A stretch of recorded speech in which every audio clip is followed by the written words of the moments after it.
Bueno, vamos al grano. Salieron las nuevas guías de la IDSA para el 2025 sobre la infección del tracto urinario complicada. Y a ver, seamos sinceros, es un tema que nos tiene a todos bastante encabronados. Así que vamos a ver qué carajos hay de nuevo y cómo podemos, de una vez por todas, meter una buena desde el principio. Porque es la historia de todos los días, ¿o no? Te llega el paciente, pinta para ahí tu complicada y ahí empieza el quilombo en la cabeza. La resistencia por las nubes, el paciente que se te puede ir a la mierda en cualquier momento. Es una situación jodida y una decisión de mierda que tenés que tomar, pero para ayer. Y acá está el meollo del asunto. Las CITUX son un quilombo de la gran puta. ¿Por qué? Porque la resistencia a los antibióticos es un desastre total.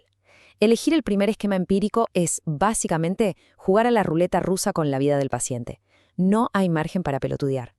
El problema es este. Mirá, por un lado, tenés que pegarle al bicho sí o sí para que el paciente no se te muera, sobre todo si está séptico.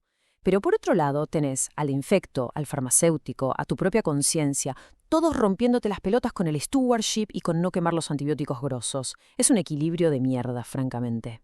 Pero bueno, para eso están estas guías, para darnos un plan de juego, una hoja de ruta, para dejar de improvisar.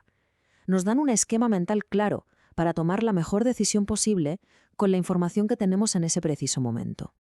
Y acá está la aposta de toda esta presentación. Si se tienen que llevar algo, que sea esto. 4 putos pasos. Primero, ¿el paciente está para el cajón o aguanta? O sea, ¿séptico o no? Segundo, ¿qué bichos de mierda tuvo antes y qué le dieron? Tercero, lo básico, alergias y esas cosas. Y cuarto, y ojo, solo si el paciente está hecho mierda, miramos el antibiograma local. Simple. Bueno, vamos con el primer paso, que es el más importante de todos, lejos. Hay que definir si el paciente está realmente jodido o si es una ITU que se la banca un poco más, porque la gravedad lo cambia absolutamente todo. Y miren este número, la concha a la lora. 1.56. Ese es el odds ratio ajustado de mortalidad si le erras el tratamiento empírico en un paciente de alto riesgo. Le pifiaste el antibiótico y la probabilidad de que se muera aumenta más de un 50%. No es joda, ¿eh? Y esto lo deja clarísimo. Si hay sepsis, es la guerra. La prioridad es que el tipo no se muera. Punto.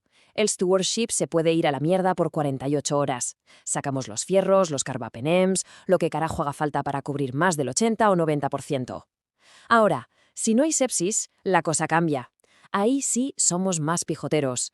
Cuidamos los cañones, toleramos un poco más de incertidumbre al principio. Pasemos al segundo paso. Ya definimos la gravedad. Ahora nos toca escarbar un poco en la historia del paciente, porque el pasado nos va a cantar la posta sobre la resistencia que podemos esperar. Y de toda la sarta de factores de riesgo que hay, la guía dice que nos enfoquemos en 2 que son clave. 1. ¿Tuvo un urocultivo previo con un bicho resistente? Si la respuesta es sí, es de boludo usar ese mismo antibiótico. 2. ¿Usó fluoroquinolonas en el último año? Chau fluoroquinolonas, ni las pienses. Y acá hay una frase que es realmente interesante. Ojo al piojo con esto.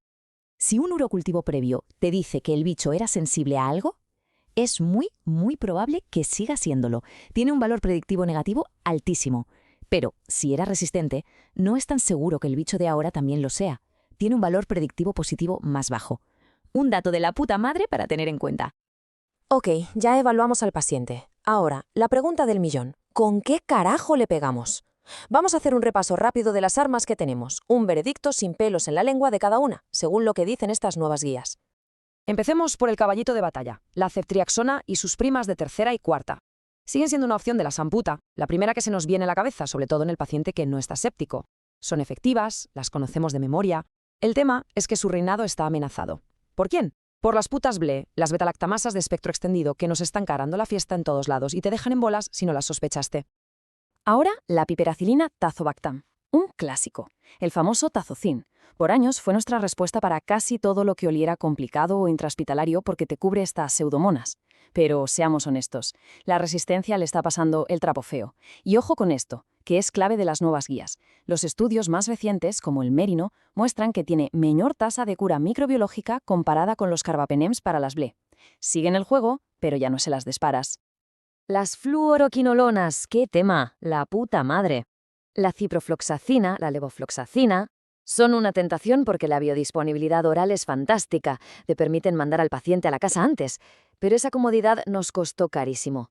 La resistencia es un puto desastre. En muchos de nuestros hospitales, más del 30 o 40% de las E. coli se les cagan de risa. Y a eso súmale todos los quilombos de seguridad que ya conocemos. Tendones, sistema nervioso, el QT. La verdad, hoy por hoy hay que tener una muy buena razón para elegirlas de entrada. Y finalmente, llegamos a los cañones. La artillería pesada, los carbapenems. Imipenem, meropenem. Estos son para la guerra de trincheras, para el paciente que está hecho mierda, el que está en shock séptico y no te da ni un segundo de changüí. Son nuestras armas más confiables contra los bichos más jodidos, incluyendo las BLE. Pero justamente por eso, son la línea roja del stewardship. Cada vez que indicamos un carbapenem en un paciente estable, estamos gastando una bala de plata. Y no tenemos infinitas. La regla es clara. Guárdalos para cuando las papas queman de verdad. Y un toque sobre los inhibidores de beta-lactamasas de nueva generación, cefiderocol y toda esa movida. Son armas de francotirador. No son para usar empíricamente a tontas y a locas. Se guardan para cuando tenés el cultivo en la mano que te dice, che, tengo un bicho multiresistente de la gran flauta. Ahí sí lo sacas a pasear. Bueno, para ir cerrando, la idea de todo esto es simple. Tener las herramientas para tomar una decisión rápida, bien fundamentada, y con un poco de suerte meter una buena de entrada. Y por si a alguno le quedaba la duda, meter una buena es exactamente eso. Es pegarle al tratamiento de entrada, no es suerte, es usar el gocho, aplicar un método como el que vimos y darle al paciente lo que necesita para que empiece a mejorar ya. Así que el punto crucial es este, y lo repasamos por última vez, el plan de juego. ¿Está jodido el paciente? ¿Qué historia trae? ¿Alergias? Y si está para atrás, se mira el antibiograma local. Con estos 4 pasos, las chances de meter una buena aumentan una barbaridad. Y para cerrar, les dejo esta pregunta. Al final del día, con toda la evidencia, con todas las guías, ¿esto es pura ciencia o sigue siendo un arte? La guía te da la ciencia, los datos, el marco. Pero la decisión final ahí, al lado de la cama del paciente, con el tiempo en contra. Eso, muchachos, eso sigue siendo el arte de ser médico. A pensar en eso.